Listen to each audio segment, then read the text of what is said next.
តោះអូខេជំរាបសួរពុកម៉ែបងប្អូនទាំងអស់គ្នានឹងថ្ងៃស្វាគមន៍មកកាន់វីដេអូរបស់ខ្ញុំមួយសារជាថ្មីម្ដងទៀត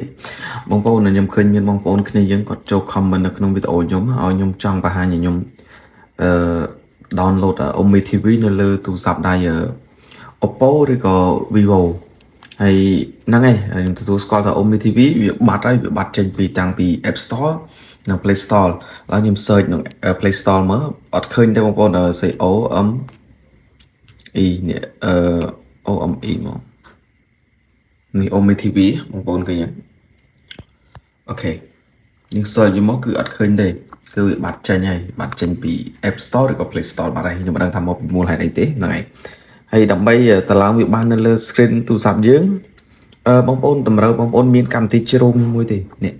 កម្មវិធីជ្រុំតែមួយនឹងទេបងប្អូនចុចលើជ្រុំមកហើយបងប្អូនចុចតាមខ្ញុំមកបងប្អូនទៅសេមM ហើយច្រឡំ OME ជប់ដកលុបសិនទៅOME Omi TV ចឹងមកណាបងប្អូន search តែប៉ុណ្ណឹងមកហើយ search វាមកបាទអូខេបន្ទាប់មក search មកបងប្អូននេះឃើញអត់ website របស់វាហ្នឹងបងប្អូនចុចលើ website ហ្នឹងមួយមកបាទបងប្អូនចុចលើ website មកវានឹងចូលដល់ទម្រង់បែបនេះបងប្អូនឃើញអត់ទម្រង់បែបនេះគឺយើងអាចលេង Omi TV នៅលើ website បានតែខ្ញុំអត់ចង់ឲ្យបងប្អូនធ្វើអញ្ចឹងទេហ្នឹងហើយបងប្អូនបាច់កុំឲ្យញ៉ៃបងប្អូនចុចតាមខ្ញុំទៀតណាបងប្អូនចុចបងប្អូនសង្កត់មើលកន្លែងត្រី3នេះបងប្អូនចុចលើចំណុចត្រី3អូខេបន្តមកទៀតបងប្អូនសង្កេតចុចមកក្រោមបងប្អូនឃើញវាដាក់ពាក្យថា add to home screen ហ្នឹងហើយឃើញបងប្អូនចុចលើវាមួយមកអូខេបន្តបងប្អូនចុចពាក្យថា install នេះខ្ញុំទៅ install នេះចុច install មួយមកបាទ install បឹបមកបាទបងប្អូនរងចាំវាប្រហែលជាមកស្ទុះដែរអូខេយើងថយវិញណានេះយើងថយអូសស្វាច់ចោលមកគ្លីចោលអស់យើងអូសនេះមកវានឹងឃើញដល់បងប្អូនឃើញនេះឃើញស្លោះនេះ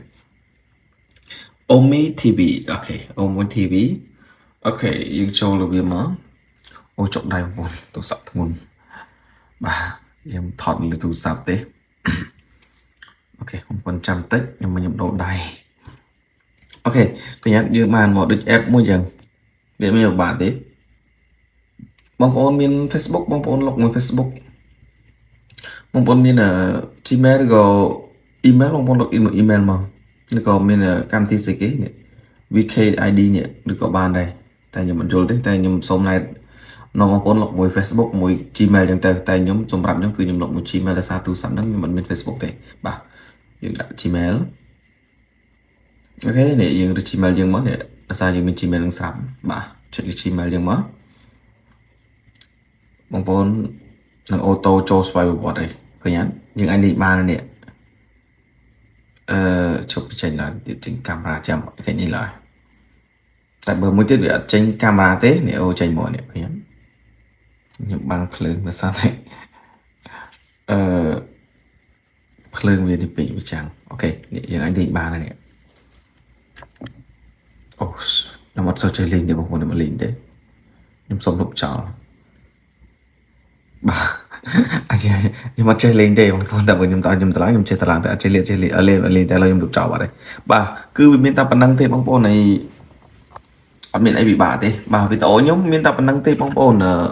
អរគុណដែលបានទស្សនាវីដេអូរបស់ខ្ញុំតាំងពីដើមរហូតដល់ចប់បាទជួបគ្នានៅវីដេអូក្រោយទៀតបាទបាយបាយ